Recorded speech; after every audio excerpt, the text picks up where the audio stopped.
নষ্ট করে দেয়নি। এটা কিছুক্ষণ আগে আমি যেটা পড়লাম বালাগাল মাওলা বিকামালিহি, এই কবিতাটা এটা কিন্তু হাদিসও না, কোরআনও না, দরুদও না, এটা একটা কবিতা। কি কবিতা? হযরত শেখ সাদী লিখেছিলেন এটা।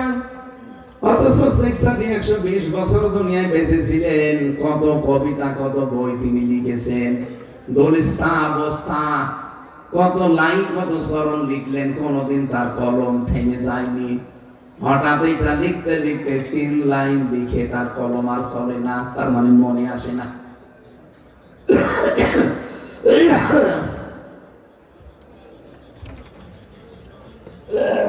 মনে আসে না, এই জন্য উনি আর কিছু লিখতে পারেন না।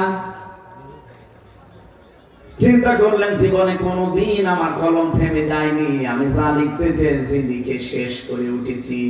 আজকে কি এমন লিখতে গেলাম 3 লাইন পরে আমার আর কিছু মনে আসে না। তাহাজ্জুদের নামাজ আদায় করে গভীর রজনীতে যায় নামাজে তিনি ঘুমিয়ে গেছেন। স্বপ্নের ভেতরে বিশ্ব নবী এসে ডাক দিচ্ছে, সাদী ওঠো, কি হয়েছে তোমার? হযরত শেখ সাদী বলেছিল, হে রাসূল, জীবনে বহু কবিতা লিখেছি, বহু উপন্যাস লিখেছি, কোনদিন আমার কলম থেমে যায়নি। হঠাৎ আজকে আপনার নামে আমি কিছু লিখতে গিয়ে দেখি আমার আর কিছু মনে আসে না। নবীজি বললেন, কি লিখেছো দেখে একটু শোনাও। স্বপ্নের ভেতরে তিনি শুনিয়ে দিলেন, বালাগালুনা বিকামালিহি কাশাফাত দুজা বিজামালিহি হাসনাত জামিউ খিসালিহি। বিশ্বনবী ডাক দিয়ে বলেন, সাদী কলমটা হাতে নাও, আর এই লাইনটা চতুর্থবারের মতো লিখে নাও, সাল্লু আলাইহি ওয়া আলিহি, বলেন আল্লাহু আকবার। হযরত শেখ সাদীর এই কবিতাটা আমার আল্লাহ নষ্ট করে দেয়নি, এটা চিরন্তন করে রেখে দিয়েছে। আপনি লক্ষ্য করেন, কোন মানুষ যখন এটা পড়ে যার ভেতরে নবীর ভালোবাসা, প্রেম, মহব্বত আছে, দেখবেন কি আনন্দ নিয়ে পড়ে। অথচ এটা কোরআনও না, হাদিসও না, এটা কবিতা মাত্র। আমরা তো কত কবিতায় পড়ি, এত আনন্দ পাই। এই কবিতার কারণে শেখ সাদীকে আল্লাহ পাক চিরন্তন করে দিয়েছেন দুনিয়ার মানুষের কাছে।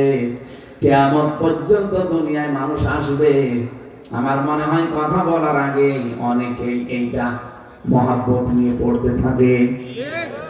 তার মানে আমি দুইটা কথা বলেছি, আবু লাহাব এবং শেখ সাদী, তারা জীবনে কি করেছিল হালকা হালকা, আমার আল্লাহ ওইটা নষ্ট করেননি। এই জন্য নবীজির জন্য যে যা করবে আল্লাহ ওইটা নষ্ট করে না, তুলে রাখে, হয় দুনিয়ায় দিয়ে দেয়, না আখিরাতে আল্লাহ ভরপুর করে দান করবে। তাহলে আমাদেরকে বিবেকে নাড়া দিচ্ছে না যে রাসূলুল্লাহর সুপারিশ ছাড়া, তার সিগনেচার ছাড়া কেউ যখন জান্নাত পাবে না, তাহলে তার অনুসরণ এখন থেকে আরম্ভ করা দরকার, আংশিক না পূর্ণাঙ্গ। আপনার মাথা থেকে পা পর্যন্ত মিলান, কয়টা সুন্নাত আপনি মানেন? ওনার জীবনের 23টা বছরে যা যা করেছে আপনি কয়টা মানতে পারেন? আমরা যখন পূর্ণাঙ্গ কথাগুলো তুলে ধরি, তখন কিছু মানুষের মন খারাপ হয়ে যায়, বলে না এটা রাজনীতি। আরে ভাই, এটা যদি রাসূলুল্লাহর জীবনে থাকে, আপনার কাছে রাজনীতি মনে হয় কোন কারণে? ওনার নামাজ ছিল জীবনে, এটা তো রাজনীতি মনে করেন না।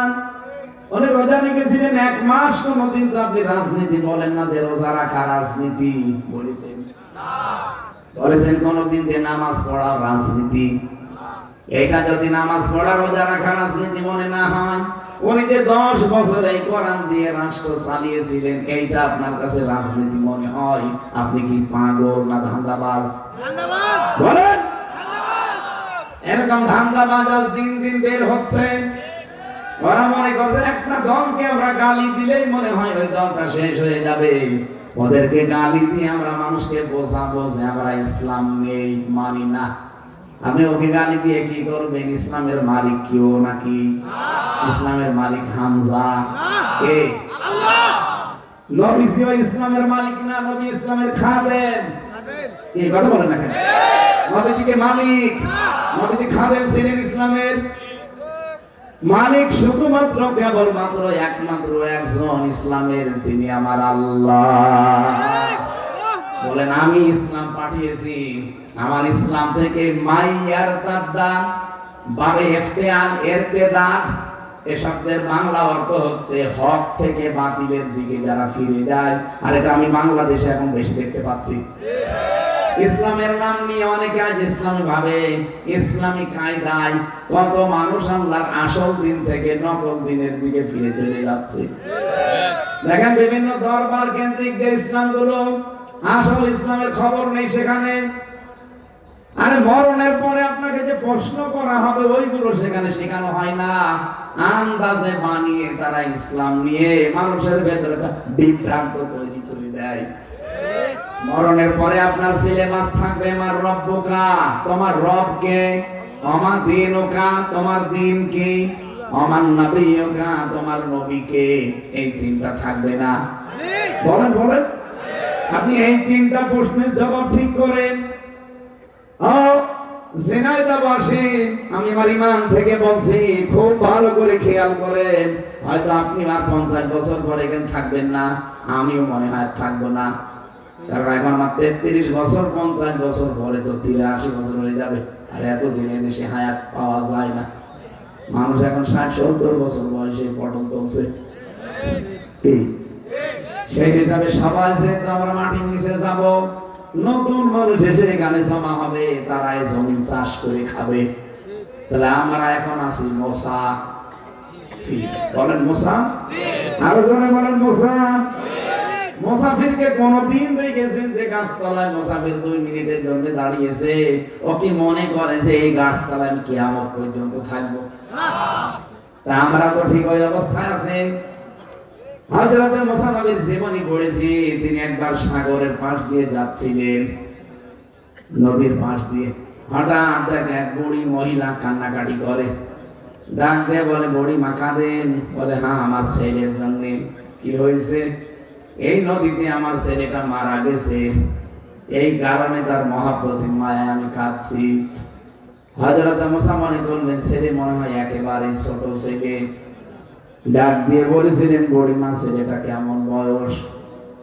বুড়ি ডাক দিয়ে বলে, আমার ছেলের বয়স মাত্র 200 বছর। 200 বছরের ছেলে মরে গেছে, আপনি কাঁদতেছেন?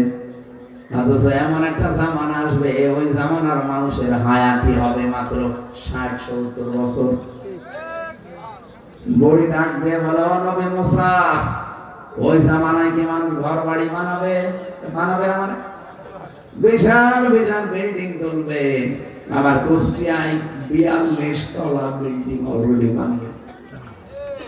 42 তলা। বাংলাদেশের ভেতরে ওইটাই সবচাইতে উঁচা বিল্ডিং।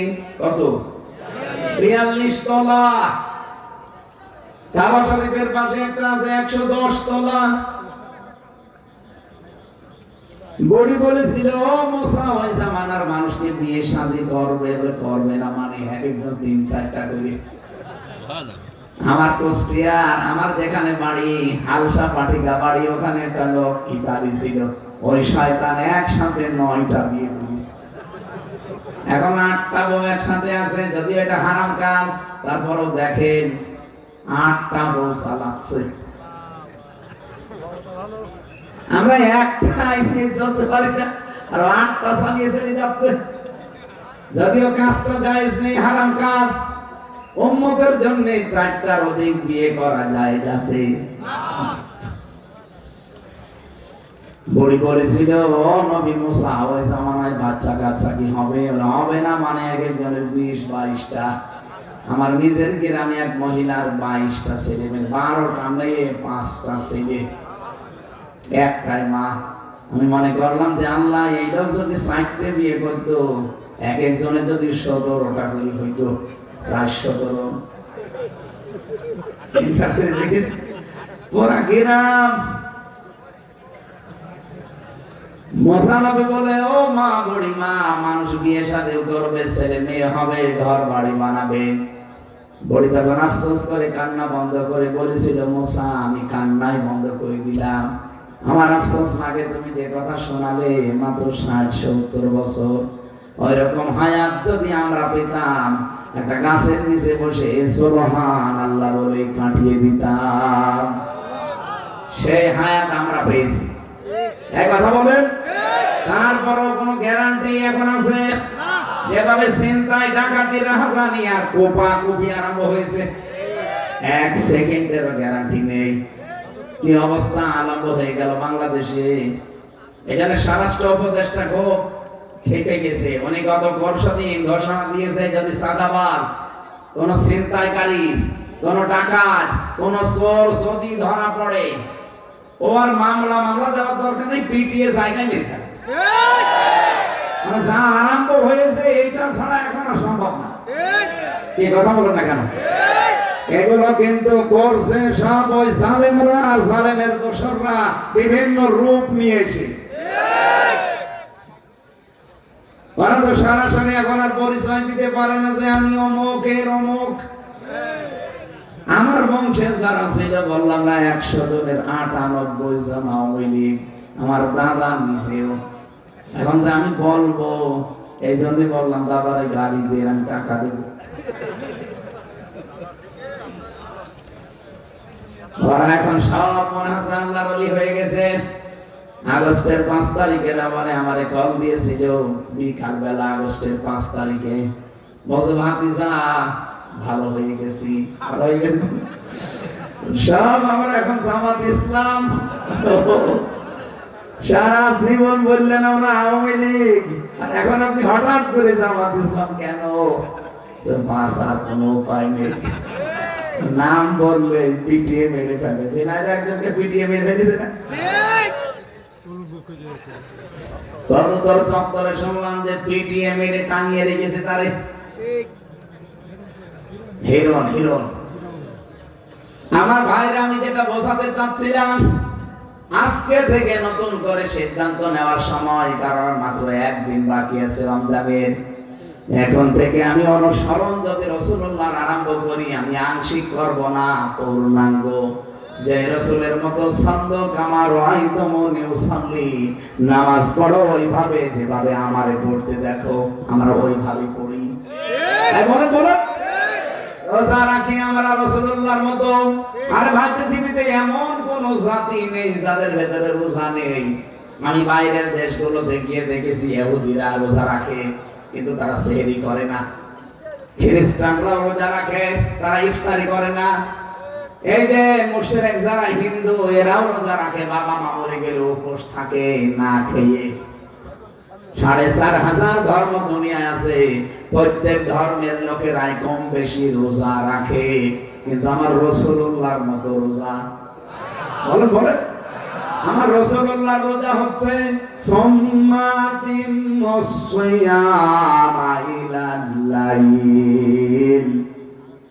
রাত থেকে সন্ধ্যা পর্যন্ত রোজাটা পূর্ণ করা লাগবে।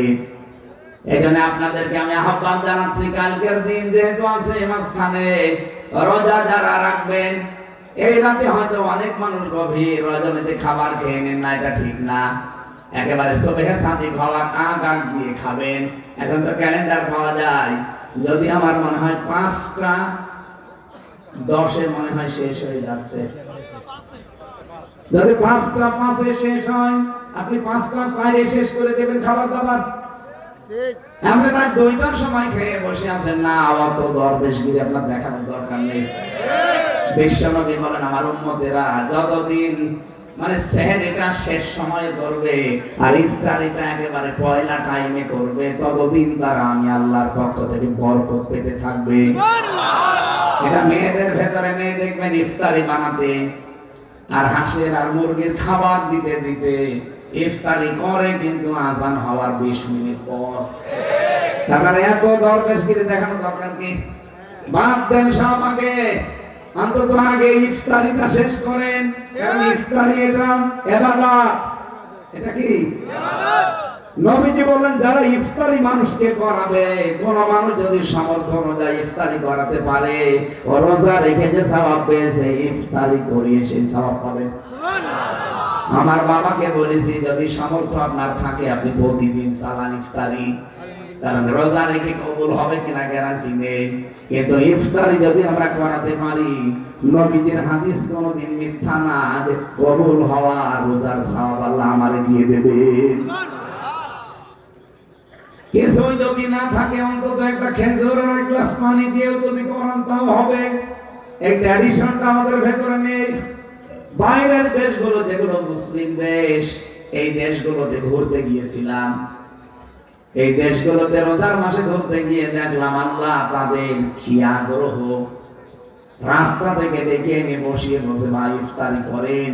তার মানে ওর জীবনে বিশ্বাস হয়েছে আমার রোজা যদি কবুল নাও হয়, কিন্তু ইফতারি করালে পূর্ণ রোজার সওয়াব আমি পেয়ে যাব। ইফতারি কি শুধু একটা অনুষ্ঠান না, ইবাদত? বলেন আল্লাহ সবচাইতে বেশি ওই জায়গায় একটু নজরটা বেশি দিয়ে রাখেন।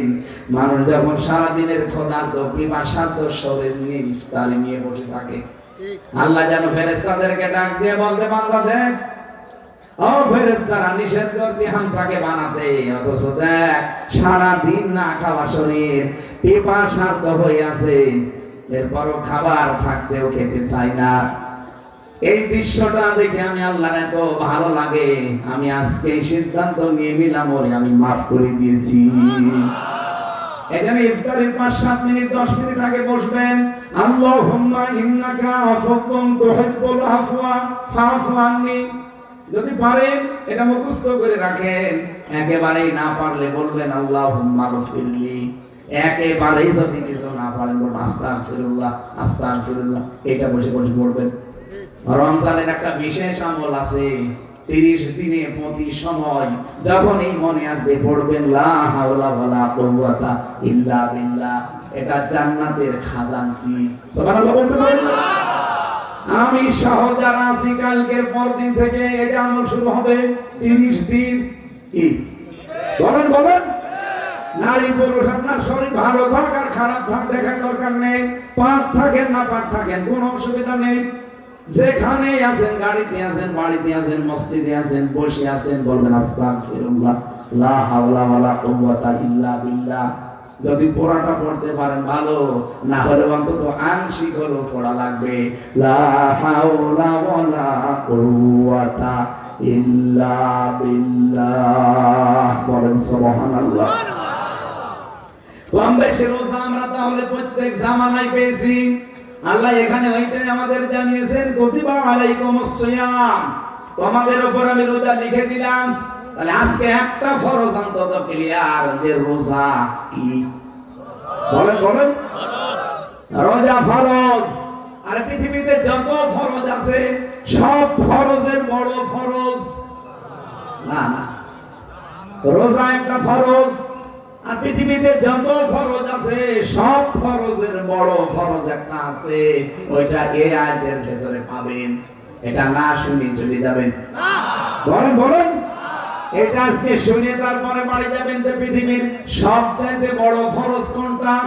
রোজা এমনিতে একটা ফরজ কাজ, নামাজ যেমন ফরজ, যাকাত যেমন ফরজ, হজ যেমন ফরজ, কিন্তু সব ফরজের বড় ফরজ কোনটা ওটা আমি আজকে জানাবো।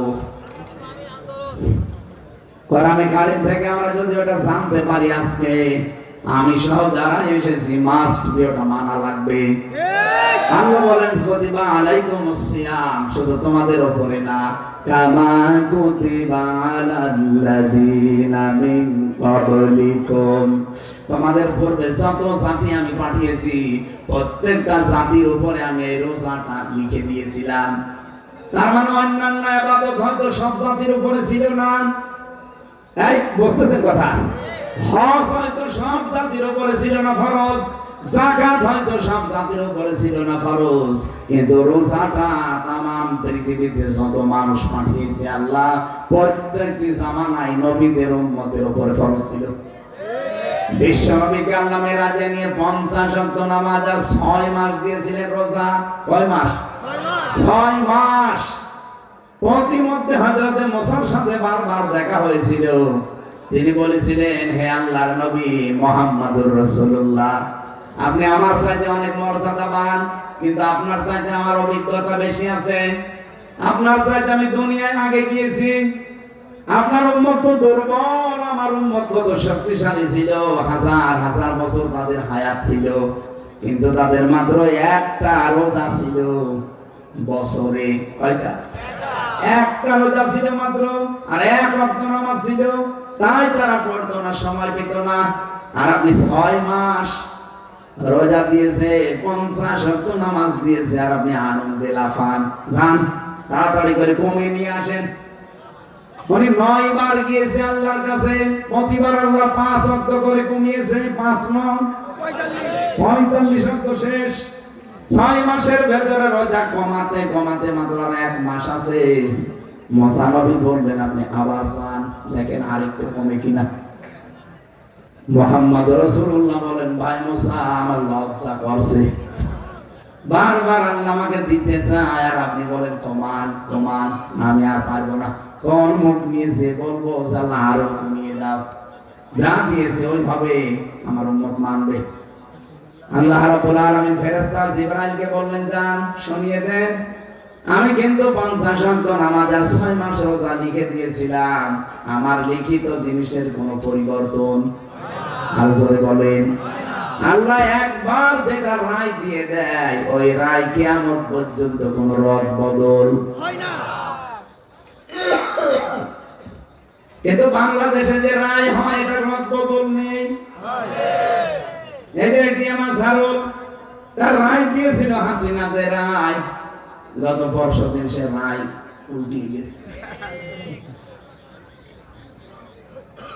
আমার মনে হয় সালাউদ্দিন কাদের চৌধুরী যদি বেঁচে থাকতেন, তাকে যদি ফাঁসি দেওয়া না হতো, তিনিও এতদিন বাইরের মুক্ত জীবনে আসতে পারতেন। কারণ সে রায়গুলো দিয়েছিল, রায় সব ওই হাসিনার মন মতো, বিচার ব্যবস্থা মন মতো ওদের বানানো, ওদের বিচারপতিও বানানো, প্রসিকিউটর বানানো, সাক্ষীও বানানো। কারণ সাক্ষীগুলো এমন যারা 6 মাইল দূর থেকে দেখে বলছে, আমি 6 মাইল দূর থেকে দেখেছি, আমি এই প্যান্ডেলের শেষ পর্যন্ত দেখতে পাচ্ছি না, আর সে নাকি 6 মাইল দূর থেকে দেখে সাক্ষী দিয়েছে। তার মানে এটা পুরা বানোয়াট। এই কারণে এখন যিনি প্রধান বিচারপতি আছে, ইসলামের রায় আবার তুলেছিল, উনি বলেছে ওটা আগেরটা বাতিল, নতুন করে আবার শুনানির দিন ধার্য হয়েছে। আগে বলতে হবেই না, এখন বলছে হবে। তার মানে আগের পুরা বিচার বাতিল। এ বাংলাদেশের রায় পরিবর্তন হয়, এ বাংলাদেশের সংবিধান পরিবর্তন হয়। কয়বার? 17 বার। কয়বার? বাংলাদেশের সংবিধান 17 বার পরিবর্তন হয়েছে 54 বছরে। অথচ আল্লাহ কোরআনে কারিমে যে সংবিধান দিয়েছেন 17 বার না, কিয়ামত পর্যন্ত একবারও কোনো পরিবর্তন হবে না। ফাতাম্মাত কালিমাতু রাব্বিকা সিদকাও ওয়া আদলা লা মুবাদদিলা লিকালিমাতি। সূরা আনআম 8 নাম্বার পড়ার প্রথম নাম্বার পৃষ্ঠা 10 নাম্বার লাইনে 115 নাম্বার আয়াতে আছে, প্রথম অংশে পাবেন। আল্লাহ বলেন, কোরআনে আমি যা দিয়েছি কিয়ামত পর্যন্ত এটা সত্য। 2 নাম্বার, এটা ন্যায় বিচার ইনসাফ পূর্ণ কথা দিয়ে পরিপূর্ণ। 3 নাম্বারে কিয়ামতে কোনদিন আমার কোরআনের একটা অক্ষর রদ বদল হবে না। আমরা যদি বাংলাদেশে কোরআনের আইন, এটা যদি সংবিধান বানাতে পারতাম 54 বছর আগে, বিনা কারণে যাদেরকে আমরা ফাঁসি দিয়ে মেরে ফেলেছি, এগুলো ফাঁসি দেওয়া লাগতো না। কোরআনের পাখি সত্যি বলেন তো, মন থেকে আজকে যদি বেঁচে থাকতেন, সেই মানুষটাকে যে ধর্ষণ মামলা দিয়েছিল সর্বশেষ, তাদেরকে সাক্ষী মেয়েটাকে নিয়ে এসেছিল এই ধর্ষিতা, এই মেয়েটাকে অ্যাডভোকেট তাজুল ইসলাম জিজ্ঞাসা করছে, মা, মাওলানা সাইদি আপনাকে ধর্ষণ করেছে? বলছে জি হ্যাঁ। আপনার বয়স কত হবে? জন্ম তারিখ আপনার কত? মেয়েটা বলছে আমি 1975 সালে জন্ম নিয়েছি। ধর্ষিতা হয়েছেন কত সালে? বলছে 1971 সালে। অ্যাডভোকেট তাজুল ইসলাম তিনি বলেছিলেন, মাননীয় আদালতে পয়েন্ট একটু লিখে রাখেন, ও জন্ম 75-এ ধর্ষিত হয়েছে 71-এ, ওইটাকে রুহের জগতে। ওই দিনে তো মামলা ঢিসমিস হয়ে যাওয়ার কথা, কথা বলে না কেন? বিচারপতিও তো বানানো শয়তান দেয়নি, এটা কালা মানিক। ওই শয়তান বলেছিল মাওলানা সাইদিকে আমি ফাঁসি দিতে পারলাম না, এটা আমার জীবনের সবচাইতে বড় আফসোস। আর আল্লাহ এই কারণে মনে হয় ওরে অত অপমান করেছে। একটা সুপ্রিম কোর্টের বিচারপতি ওরে কলার পাতায় শুনিয়েছে, গলায় গামছা দিয়ে টানতে টানতে বর্ডার এলাকা থেকে নিয়ে এসেছে, এমনকি ওর বিসিও আর কত অপমান করবে আল্লাহ বলেন। আপনার কি এখনো লজ্জা হয় না?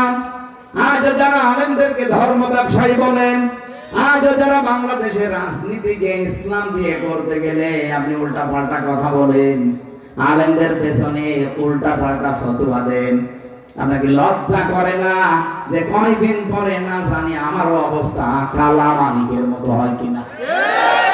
আমার তো মন ডেকে বলছে চাঁপাইনবাবগঞ্জের এই হারুন আর হারুনের বউ যেভাবে আলেমদের গালি দেয়, কয়দিন পরে দেখেন জাতির সামনে দুই শয়তান ন্যাংটা হবে। কথার কোনো আগামাতা নেই। টাকলা মোরাদের মাত্র 6 মিনিট 33 সেকেন্ডের একটা অডিও ক্লিপ ফাঁস হয়েছে, এটা ভিডিও না, অডিও একটা ক্লিপ ফাঁস হওয়ার কারণে ওর সব হারিয়েছে। আর আপনি কি আরম্ভ করেছেন? আপনি 2 বার শুনলাম ছেলে গিয়েছেন, আপনার আমল নামা এখন দেখা যাচ্ছে 2 বার উনি ছেলে গিয়েছে, একবার ট্রানে টিন চুরি করার কারণে, আর একবার শুল্ক মুক্ত গাড়ি বিক্রি করে দেওয়ার কারণে। একটা কি দলীয় কারণে, মানবতার কারণে, দেশের কারণে, সব চরিত্রের কারণে। যাদের চরিত্র এরকম চুরি করা, যাদের চরিত্র এরকম ডাকাতি করা, যাদের চরিত্র হচ্ছে জালেমদেরকে সাপোর্ট দেওয়া। বলেন তো 15.5 বছরে দুধের বাচ্চা পর্যন্ত মামলা খেয়েছে, বলে না কেন? অথচ হারুন আর হারুনের বউ একটা মামলা খায়নি, তার মানে ও হাসিনার গুপ্তচর ছিল। আর শয়তান এখন আলেমদের বিরুদ্ধে ফতোয়া দেয়, ওর মুসলমানি দেওয়া দরকার না। এই দেশে পিঠ দেওয়ালে ঠিকই গেছি ভাই, আর কোন স্থান নেই। সে যে দলের লোকই হন না কেন, আলেমদের গালি দিলে জুতা পিটা করা লাগবে।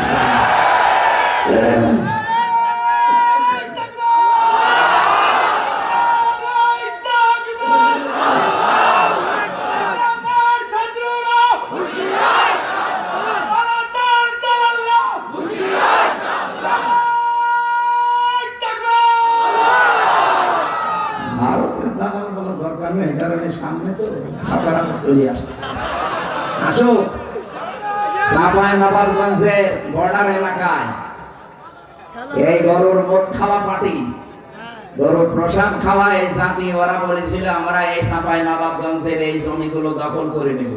ওই এলাকার নারী পুরুষ দা খন্তা খাসি যা আছে নিয়ে বেরিয়েছে, লিল্লাহি তাকবীর। ওরা বলছে দরকার নেই, পালিয়ে গেছে। এই এলাকায় যদি এরকম কিছু করতে আসে শুধু তাকবীর দেবেন একবার, কারণ আমার ভারতের কোনো প্রদেশ তো বাকি নেই, সব জায়গা আমি তো। এই গরুর মদ খাওয়া পার্টিদের সবচাইতে বেশি ভয়